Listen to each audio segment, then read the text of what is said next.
Now part of the Darkcast network. Welcome to Indie Podcasts with a dark side. On March 1st, 2021, at exactly 1:48 p.m., Terry Cohee called dispatch from her home in Grand Junction, Colorado.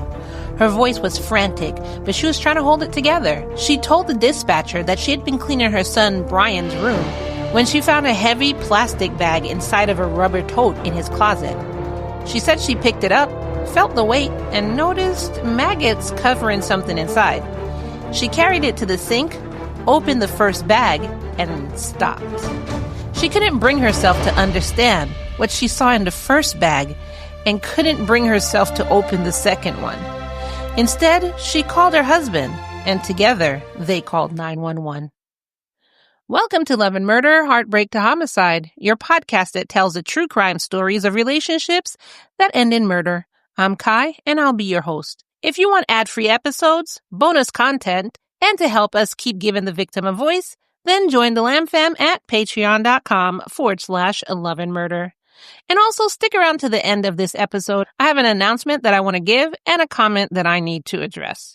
But in the meantime, let's get back into today's case.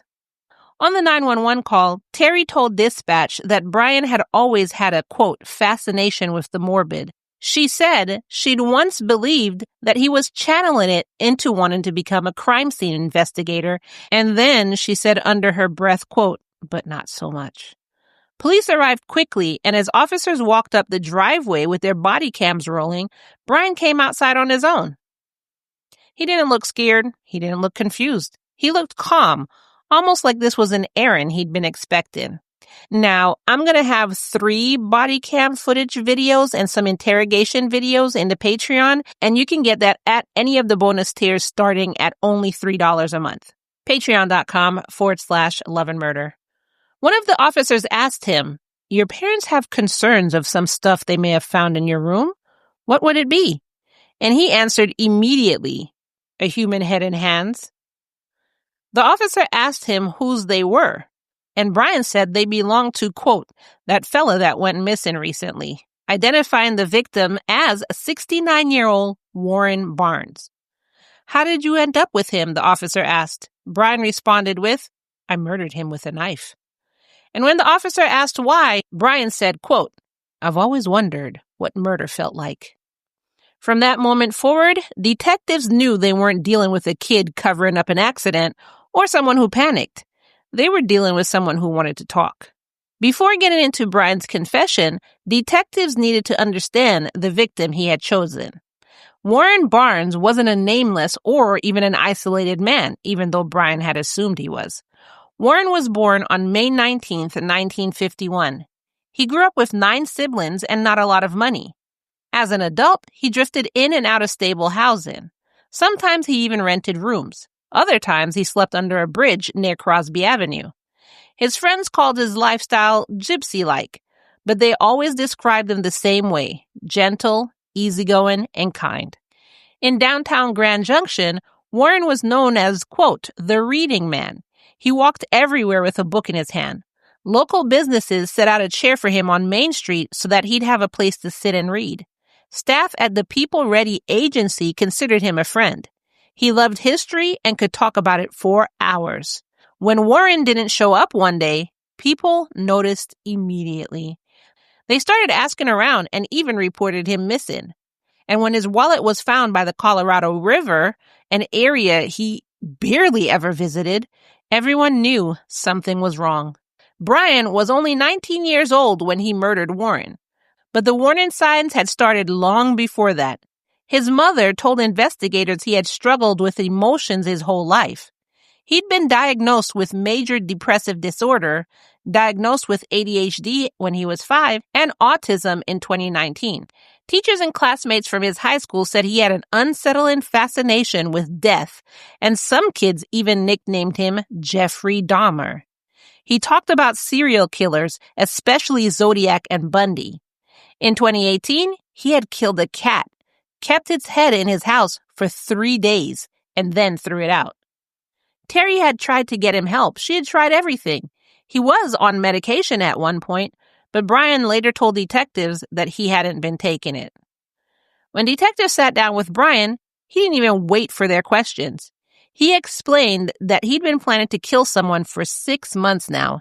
He said he wanted to know what murder felt like, and he decided to target someone he believed would not be missed, either a homeless person or a sex worker. He drove around at night watching homeless encampments, trying to find someone vulnerable, and eventually settled on Warren. He believed that the elderly man's murder would remain unsolved due to lack of witnesses or concerned parties. Quote, Brian Cohee's assumption that Barnes's death would go unnoticed was incorrect because the latter had so many friends who adored and respected him. Brian remembered that on the night of February 27th, 2021, there was a full moon. He armed himself with a large kitchen knife and took a small bat for what he said was self-defense, even though he was the one who was going and attacking someone. He put on 3 layers of gloves because he said plastic gloves, quote, betray their users because they're so thin.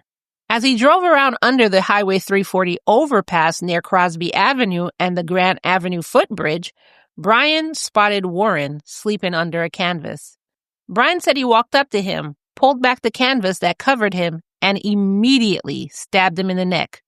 Warren woke up, panicked, and pleaded, quote, what are you doing? Why? Why? But Brian said that he kept stabbing him while growling and making animalistic noises throughout the attack. He said that it was surprisingly easy. After Warren died, Brian put on a blue jumpsuit, mask, and gloves and began dismembering the body. He decapitated Warren and cut off his hands. He admitted he did it, quote, for the hell of it. He cut open Warren's stomach, quote, to see what his guts look like. He put the head and hands in a plastic bag, drove them back to his parents' house, and hid them in his closet. He washed blood out of his car and cleaned the knife.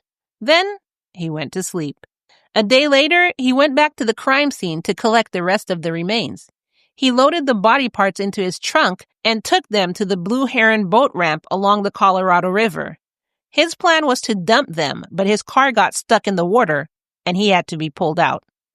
This unexpected complication left physical evidence that would later connect him to the crime. On the way home, he stopped at a laundromat and washed his clothes and shoes that he'd worn during the murder.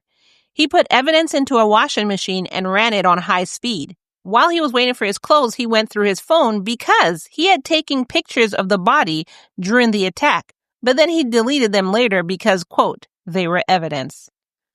During part of his confession, he laughed and even apologized for the laughter and said, quote, sorry, that's morbid. Even when discussing the murder in gruesome detail, he continued to display a disturbing lack of emotion. He attributed his actions partly to being what he said was in a bad state of mind and mentioned having, quote, major depressive disorder. Bullshit. You planned this. Don't blame mental health as the reason. Investigators also seized his phone and found the deleted crime scene photos showing images he had taken of Warren's body during and after the murder. They also found internet searches about how quickly a body starts to smell and whether a river could wash away evidence. They found the knife, gloves, jumpsuit, and blood in the trunk of his car, exactly where he said it would be. By the time detectives finished documenting the evidence, there was no question Brian had done everything he claimed. And he was easily caught because his mother opened a closet door. I mean, I think personally that he would have been caught anyway, guaranteed, but it just happened much faster because he decided to keep the head in the hands. Once detectives finished interviewing him, Brian was charged with first-degree murder, tampering with a dead body, and tampering with evidence. He pled? What do you think he pled, Lambs? Not guilty. Now, his trial started on January 17th, 2023, and I'm going to pause for a second. What do you think the defense team's plan of action was? I'll give you a minute. Do, do, do, do, do, do, do. If you said that they were going to be pursuing an insanity plea, then you would be correct. Under Colorado law, this required proving that he was, quote, incapable of distinguishing right from wrong at the time a crime is committed because of a mental disease or defect. Assistant District Attorney Trish Maher went straight at the insanity defense and didn't sugarcoat anything. She told the jury, quote, "You can have a mental disease or defect and still be sane." And then she walked them through every calculated thing Brian did before and after the murder. She even pointed out that he made a calendar event and labeled it first, then deleted it. He'd researched neck wounds and homeless populations weeks before the attack. He went back to the crime scene because he was worried about fingerprints. He washed his blood-splattered clothes and shoes. And afterward, he tried to dump Warren's body in the Colorado River. None of that, she said, looked like someone who didn't understand what they were doing. Brian's attorney, Kara Smith, pushed back hard. She told the jury that he was, quote, in the throes of a confluence of mental disorders, and argued that the state's evaluation of him was, quote, overly simplistic and ignored major parts of his mental health history. But even that didn't go smoothly. The first two psychologists who interviewed Brian said he understood what he did and knew it was wrong. One pointed out that Brian had tried to hide the crime, cleaned up, deleted photos, and stored the head and hands in his closet. All signs that he was aware of consequences. But a third psychologist contradicted them, calling his autism and depression significant enough to impair his judgment. And let me guess, this psychologist was hired by the defense? So how much did they pay you to say this, sir or ma'am? Dr. Paul Sprague testified that Brian had experienced, quote, a major depressive episode with psychotic features while killing Warren. Dr. Sprague claimed this episode rendered Brian legally insane, saying that there was, quote, no possible justification for the murder other than a psychotic episode. He described how environmental stressors combined with Brian's unmedicated state created conditions for a psychotic break. Dr. Laura Serrano Amerigo was a court-ordered forensic psychologist who was on the side saying Brian knew what he was doing. Attorney Smith said that in her opinion, Dr. Serrano didn't have everything she needed before forming her opinion. Well, Dr. Serrano said that, quote, two psychologists can have different opinions at the same time. And she said that the defense never even provided her with all the raw data or anything from Dr. Sprague at all. So basically, it was the defense's fault that Dr. Serrano didn't have what they said was all the information. Once she finished her testimony, the jury gave the judge 16 follow-up questions to gain more clarity. One juror asked, can someone have homicidal thoughts and paranoia and still be sane? Dr. Serrano said, yes. Another juror asked, based on your eval, are you able to say if Cohee was oriented when he went back to retrieve Barnes's body? She responded, he was not experiencing any specific signs of psychosis when he went to retrieve the body. That question led to something unexpected. They found out that 2 standard questions from the legally required sanity evaluation checklist were never asked during Serrano's interview with Brian. The 2 questions were, did you think the offense was wrong before doing it? And did you think the offense was wrong when you were doing it? The defense argued these weren't throwaway questions. They were central to determine insanity and said they should have been in the report. Attorney Smith also pointed out several disturbing statements Brian had made during the evaluation that the prosecution didn't bring up when they questioned Dr. Serrano. In the transcript, Brian said, quote, for a 2-week period, there was a strong instinct to bite someone's throat and to rip it out or bite a shoulder. He told her these thoughts started when he was around 15 to 17 years old. But the last time he experienced these impulses was the night he murdered Warren. He went further, describing what happened in his mind when he looked at people. Quote, when I would see a person, the first thing in my mind, I would see them being shot or stabbed or body parts missing. Intrusive thoughts. Earlier in the trial, the defense had also mentioned that Brian claimed he felt constantly on edge, like the walls had eyes. So the prosecution asked Dr. Serrano directly, quote, is there any connection between these suspicions or delusions that is connected to the murder? And she said, no. In the middle of all this testimony about mental state and missed questions, we learned something else about Warren's final hours. Forensic video analyst Jordan Huslig pulled phone data showing Warren made a call close to 7 p.m., interacted with the People Ready JobStack app, and played a mobile poker-style game shortly before he was killed. While the doctors were debating his mental state, Warren's family was trying to process the details of how their son and brother had died. During the hearing, his mother, Eddie Barnes, read a statement talking about what Warren meant to them. Then, after that, Attorney Maher closed saying, quote, "The murder itself is heinous, but what happened afterwards is nightmarish." She pointed out that Brian didn't stop because of fear or remorse. He stopped because he got tired. She described how Brian went home, cleaned up, slept, ate food, and went back the next day to collect the rest of Warren's remains. She said Brian tried to dump the body in the river and only failed because his car got stuck, and talked about how Brian laughed during parts of his confession. She then said that this wasn't a sudden break from reality. This was a well-thought-out decision to kill. After approximately 2 days of deliberation, the jury rejected the insanity defense, finding Brian guilty on all counts: first-degree murder, tampering with a deceased human body, and tampering with evidence. The verdict came after 14 days of testimony and evidence. When it was time for sentencing on February 6, 2023, the judge told Brian that his actions were, quote, "horrifying, deliberate, and planned." She said she had read the psychological reports and said they showed someone who understood exactly what he was doing. She reminded him that the victim was alive when he woke up and asked why, and Brian kept stabbing him anyway. She then sentenced him to life in prison without the possibility of parole, plus 12 additional years for the lesser charges. He was also ordered to pay $20,857.16 in restitution. As the sentence was read, Warren's family cried quietly, and Brian didn't react at all. Afterwards, the judge said the case was one of the most disturbing she had ever seen. Investigators said that they believed Brian would have killed again if he hadn't been caught, which I completely agree with. You can see that he was basically a serial killer in the making.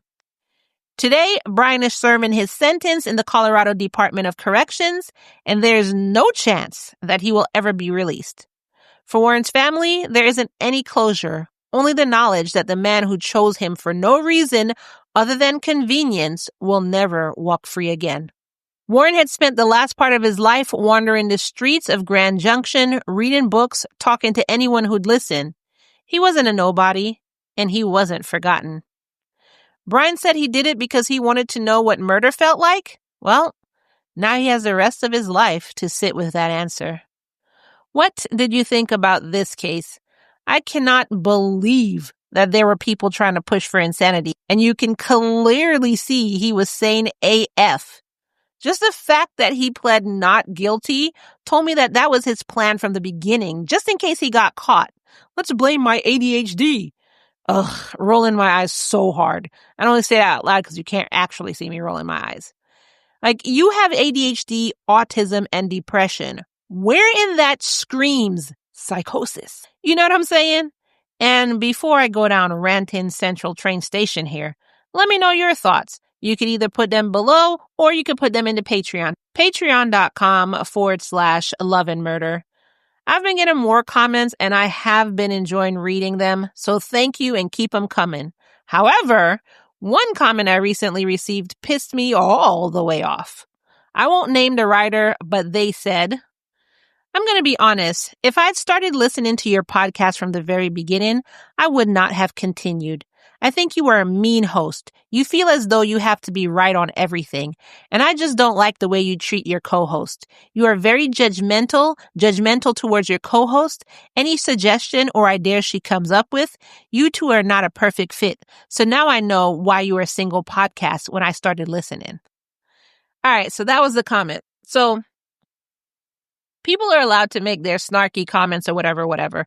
But one of my pet peeves is people questioning, like, who I am as a person, my personality. If you're spot on, I have no problem listening and fixing myself. When you're way off, that's when I have a problem. So first of all, let's go back to the very beginning. Now, if you had said that if you had listened from the very beginning and it was just chaos and like maybe like the first year, I know the first couple episodes, I think Shar was given the stories and it was terrible. Even when I started giving the stories, it was terrible. I hate the first 2 years. So if you came on and just said it was a bunch of chaos, we were laughing, you just didn't appreciate this, blah, blah, blah, I could have understood that. But you came on and said that I'm mean and you feel like I have to be right on everything. And first of all, depending on the situation and the person, I can be mean, but that's everybody. But what you were seeing there was a persona. So Shar and I had a previous show, and that was kind of like our personas on that show. So we erroneously brought that over to Love and Murder because that's all we knew. I'm actually not mean. I'm a very nice person, and I'm actually not judgmental. Actually, Shar and I are still friends to this day. So if I was mean, judgmental, and shit on every idea that she came up with, we actually wouldn't be friends. And I really didn't turn down every idea she came up with. When she came up with ideas, either on the show or behind the scenes, if it worked for the show, we would do it. If it didn't work for the show, we wouldn't do it. Same as me. If I spitball ideas to her and she thought it was stupid, we didn't do it either. It was a give and take. But you're just speaking based on a persona. That's like, for instance, watching Harry Potter and you saw Dolores Umbridge and you actually saw this person, this actress in real life. And to you, that was Dolores Umbridge. And you walked up to her and slapped her and then called CPS because, she used her magical powers to have children right on their arms. I will not tell lies. That's the equivalent of this post right now. And also, the reason why I'm a single podcast is not because I was mean, judgmental, or whatever the hell else you said.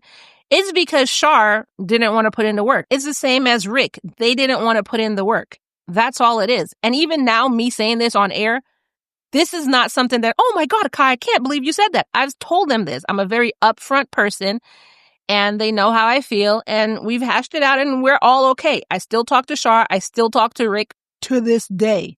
So when you come at me speaking about my character, when you have no idea about my character and you're completely wrong, then yes, that pisses me off and I will speak about it. So to sum it up, that was like a character portrayal that because this is what we knew on our first podcast, we had erroneously brought it over to this podcast thinking it would work. It wouldn't. We were in the process of evolving and figuring out the show, but we were new to this. Secondly, I'm not mean or judgmental. Again, character. It worked for the other show. It just didn't work for this one. Third, she didn't leave me because I was mean, blah, blah, blah, blah. We're still friends. She left because she didn't want to do the work. And that's why I'm a single podcast. You can continue listening or you could use your assumptions and fall off. I mean, I'll be sorry to see you go, but I can't keep people where they don't want to be. And also, the other thing that I wanted to talk about is speaking of too much work, most podcasts, including and especially true crime podcasts, take a lot of work. And in everything that I've seen and everything that people have told me, all my mentors and everything, they continuously tell me that I cannot do this alone. And there'll be burnout. I did have 2 people helping. Shar, not really helping. She showed up to record. Rick helped for a short time, but it was too much work for him and he decided to quit. And I've been trying to push forward with my vision for 5 years. 3 of those years by myself. And it's just not working. I'm literally burning out.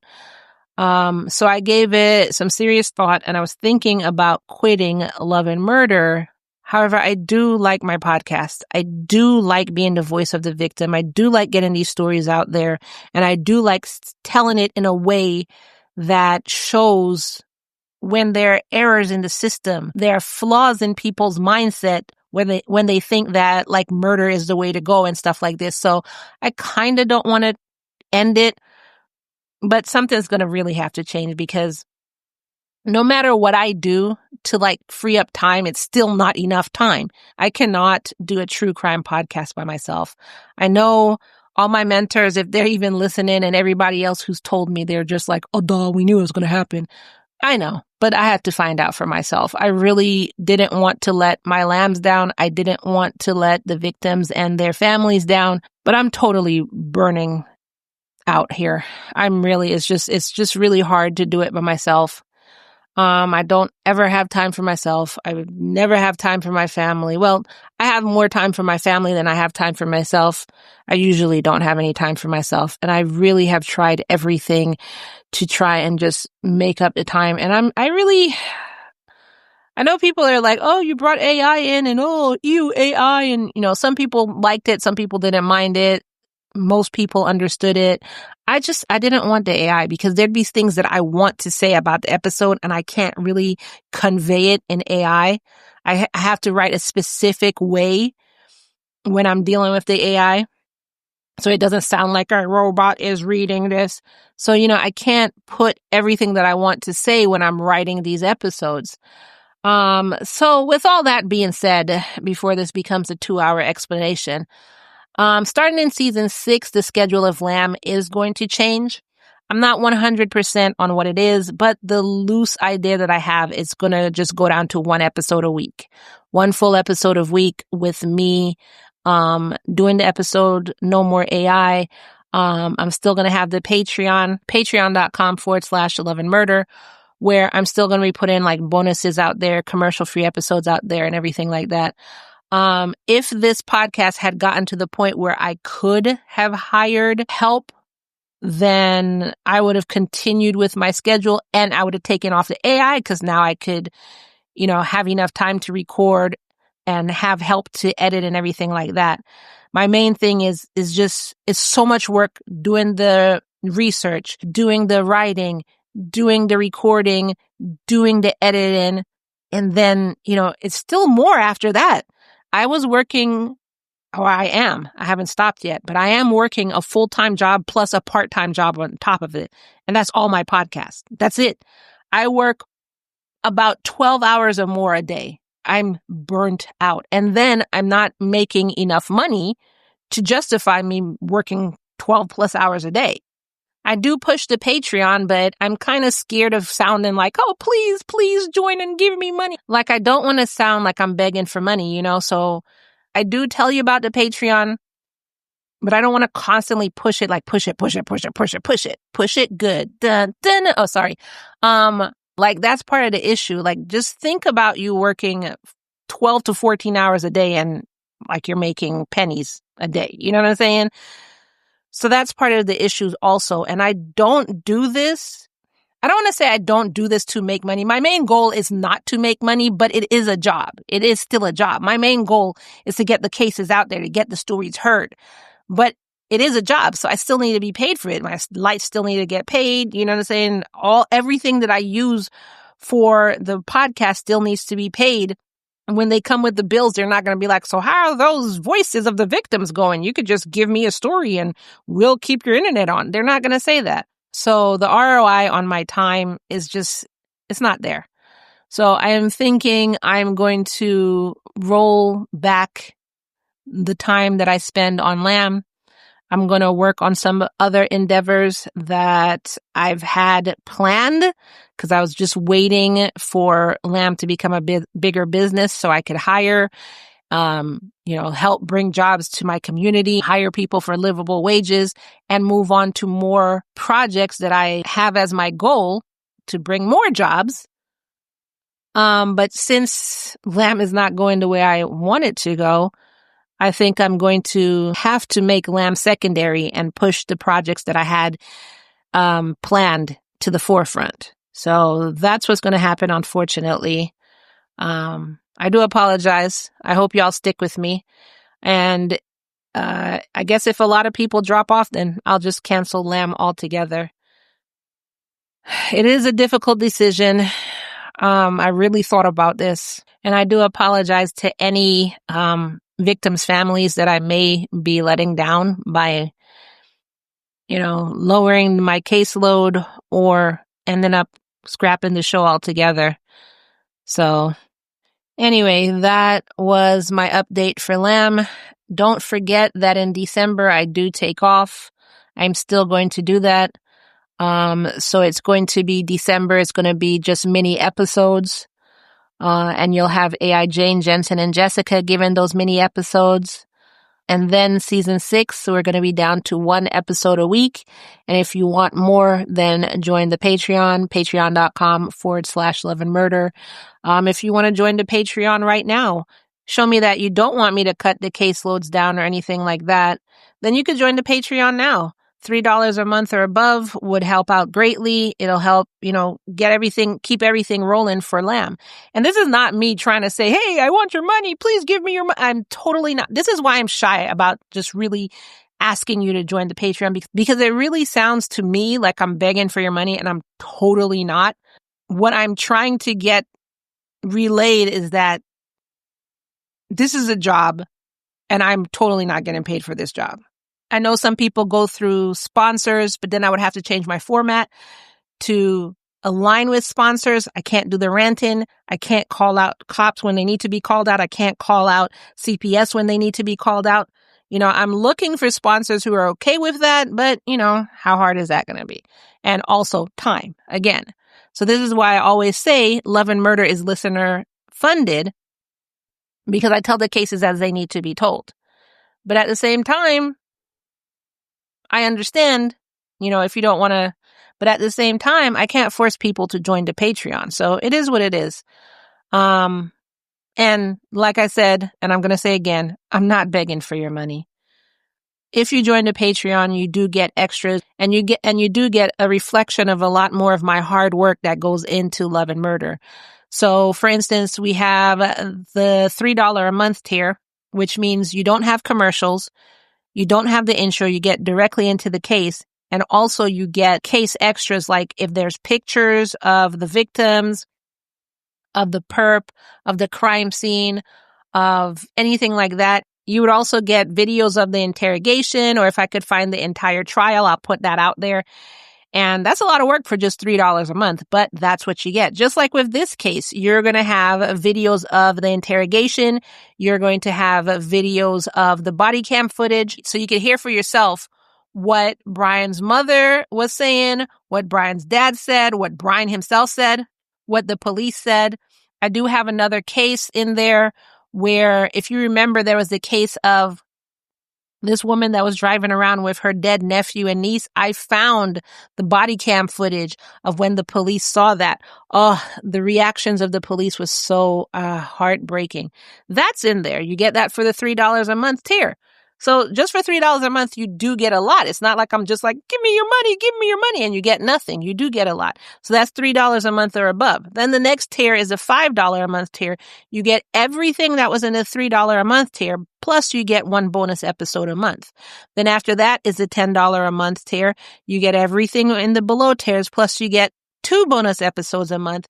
And there are other cases that I want to put out, and that one I'm doing AI because I just don't have the time. So I'm just putting out more cases, and Jensen and Jessica are narrating those cases. So you do get more at the $10 a month tier. And then I think there's a $20 or $25 tier. I really don't push that tier. That tier is just if you want to support and you want to pay extra. I mean, you get everything in all of the below tiers, but it's really just like if you wanted us to support Love and Murder even more, then you would join under that tier. And those are the 4 bonus tiers that I have. So if you did want to join and support this show, become a voice of the victim, like I always say, then go ahead and join patreon.com/loveandmurder. If you didn't want to join, then I understand. It is what it is. But I have to take into account that, my time, bills need to be paid, everything like that. So that is the announcement that I wanted to give. I'm so sorry it's so long. I'm so sorry if I'm disappointing anybody. I really hope you understand. And even if I do go down to just 1 day a week, I hope that you don't give up on me. I hope that you're still here to listen, and I hope that you still want to be a voice of the victim. So that is all I have for you today. Don't forget to go in and check out the Patreon, where I will have the interrogation videos from this case, and also I will have the body cam footage from this case. Patreon.com/loveandmurder. If you join, I'm greatly appreciative of your support. if you don't join and you listen only, I'm still greatly appreciative of your support. Patreon.com/Love and Murder. And like I end each episode, I want to remind you that it's, say it with me now, all love and no murder, y'all. Thank you for your time. Thank you for joining me. Thank you for being with me for all 5 years if you have, or even whenever you started. Thank you to those of you who didn't automatically assume that I'm such a bitch and understood that it was maybe a persona. And if you didn't, and you just learned today, there you have it. And to the listener who did write their comment, I hope you learned something today more about me, and that your prior misconceived perceptions about me were straightened out today. Maybe it wasn't. Maybe being that I addressed this, you think I'm still mean. If you think I'm still mean because I'm fixing what somebody erroneously thinks about me, then I'm never going to change your mind anyway. And it is what it is. So thank you for listening. Thank you for your support. And I will see you in the next episode. Bye.